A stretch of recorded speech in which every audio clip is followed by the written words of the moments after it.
Hello friends, welcome back to my channel Rainbow.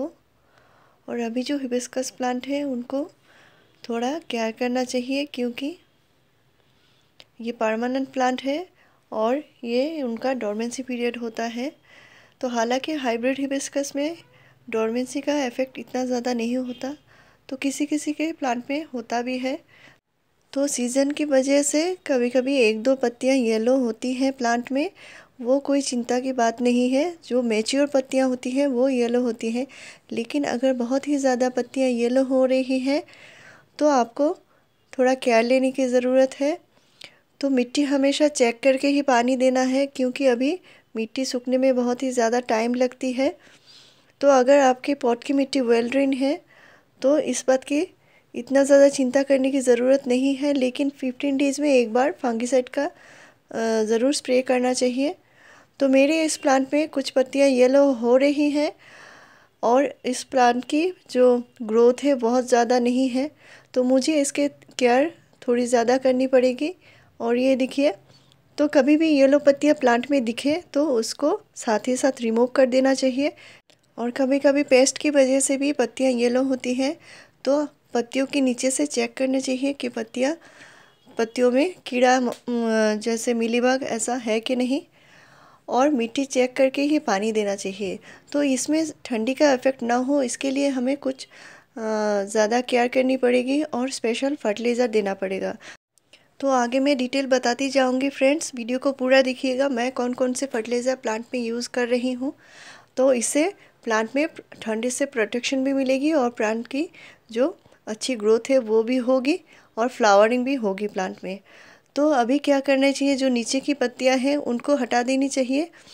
और अगर इसमें पेस्ट अटैक है तो पेस्टिसाइड का ज़रूर स्प्रे करना चाहिए और 15 डेज़ में एक बार ज़रूर नीम ऑयल का स्प्रे करें। तो इस प्लांट में मुझे अभी जो फर्टिलाइज़र देना होगा वो है जिस फर्टिलाइज़र से हमारे प्लांट में अच्छे से ग्रोथ होती है और प्लांट की जो न्यूट्रिशन है वो प्लांट अच्छे से अब्जॉर्ब कर पाता है। क्योंकि अभी ठंडियाँ चल रही हैं और प्लांट अगर न्यूट्रिशन अच्छे से नहीं ले पाया और उसके जो फोटोसिंथेसिस है वो अच्छे से नहीं हुई, तो प्लांट में ओवरऑल ग्रोथ नहीं होगी और आगे जाके प्लांट ख़राब हो सकता है। तो ये देखिए, मैंने ये फर्टिलाइज़र लिया है, इसका नाम है एप्सम सॉल्ट, और इस प्लांट पे ये देना पड़ेगा, नहीं तो प्लांट में ग्रोथ अच्छे से नहीं होगी।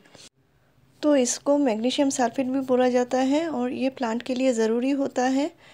तो ये महीने में एक ही बार देना है। तो मैं इस प्लांट में इसलिए दे रही हूँ ताकि मेरे प्लांट की जो ओवरऑल ग्रोथ हो वो अच्छे से हो, और इसमें जो येलो पत्तियाँ आ रही हैं तो इसके लिए ये ज़रूरी होता है। तो हिबिस्कस एक सन लविंग प्लांट है और इसको अभी सनलाइट कम मिल रही है, इसलिए फोटोसिंथेसिस अच्छे से नहीं हो रहा है और प्लांट में येलो पत्तियाँ दिखाई दे रही हैं। तो मैं ये हमेशा बताती हूँ फ्रेंड्स, मिट्टी की गुड़ाई करना ज़रूरी होता है। और मिट्टी की गुड़ाई करने से क्या होते हैं, जो न्यूट्रिशन मिट्टी के ऊपर होता है वो नीचे जाती है और रूट को वो एब्जॉर्ब करने में आसानी होती है, और जो रूट होती है उसको भी हवा मिलती है। तो मिट्टी की गुड़ाई करने से फंगस का भी इफ़ेक्ट कम होता है। तो हाइब्रिड हिबिस्कस की मिट्टी हमेशा पोरस होनी चाहिए। तो मिट्टी का रेशियो मैं अपने हाइब्रिड हिबिस्कस केयर में ज़रूर बताती हूँ। और ये देखिए, और एक बहुत ही ज़रूरी फर्टिलाइज़र, इसमें एनपीके की मात्रा बहुत ही अच्छे में मौजूद है। तो आपको ये पता है, ये है ड्राई जो टी लीफ होता है, वो जो चाय की पत्ती होती है वो है। तो आपको चाय पत्ती उबालने के बाद जब चाय बन जाती है तो पत्तियाँ अच्छे से धोकर उनको अच्छे से ड्राई कर लेनी चाहिए, और ये हमारे प्लांट के लिए बहुत ही अच्छी होती है। तो फ्रेश जो चाय पत्ती है वो भी यूज़ कर सकते हैं, लेकिन हमारे घर में तो ऐसे ही चाय पत्ती बनने के बाद फेंक दिया जाता है, तो उसको हम अपने प्लांट में ज़रूर यूज़ कर सकते हैं। तो ये ठंडी में प्लांट को बहुत ही ज़्यादा प्रोटेक्शन देगी। और हमारे जो रोज़ प्लांट होते हैं इनके लिए ये चाय पत्ती बहुत ही बढ़िया होती है, आपने सुना भी होगा। तो ये सारे ही जो फ्लावरिंग प्लांट्स हैं इनमें आप दे सकते हैं। और चाय पत्ती का जो कंपोस्ट होता है ये लीफ कंपोस्ट जैसा ही होता है, और इसमें बहुत सारी जो पोषक तत्व होती हैं और एनपीके यानी नाइट्रोजन, फास्फोरस और पोटेशियम बहुत ही अच्छी मात्रा में मौजूद होता है। तो चाय पत्ती से ये बना है। तो ठंडी में हम जैसे चाय पीकर अच्छे रहते हैं, उसी तरह प्लांट को भी आप ये दे सकते हैं और ये बहुत ही बढ़िया होता है ठंड से प्रोटेक्शन देने के लिए। तो क्योंकि ये लिक्विड होता है तो लिक्विड होने के कारण ये बहुत ही जल्दी प्लांट एब्जॉर्ब करता है और इसकी जो न्यूट्रिशन है इससे प्लांट में बहुत ही बढ़िया ग्रोथ होने लगती है और फ्लावरिंग भी बहुत ही ज़्यादा होती है। तो डाइल्यूट कर लेना सेफ होता है फ्रेंड्स, ताकि प्लांट में कोई हानि ना हो और इससे हमारे प्लांट में बहुत ही बढ़िया न्यूट्रिशन मिलती है। आप अपने सभी प्लांट में इसको यूज़ कर सकते हैं और ख़ासकर फ्लावरिंग प्लांट्स में। इससे मिट्टी में क्या होता है, जो मिट्टी की जो एसिडिटी होती है वो बढ़ती है और मिट्टी एसिडिक होने से हमारे प्लांट में न्यूट्रिशन अच्छे से मिलती है और प्लांट में फ्लावरिंग अच्छे से होती है। तो कोई भी फ्लावरिंग प्लांट में आप ये दे सकते हैं।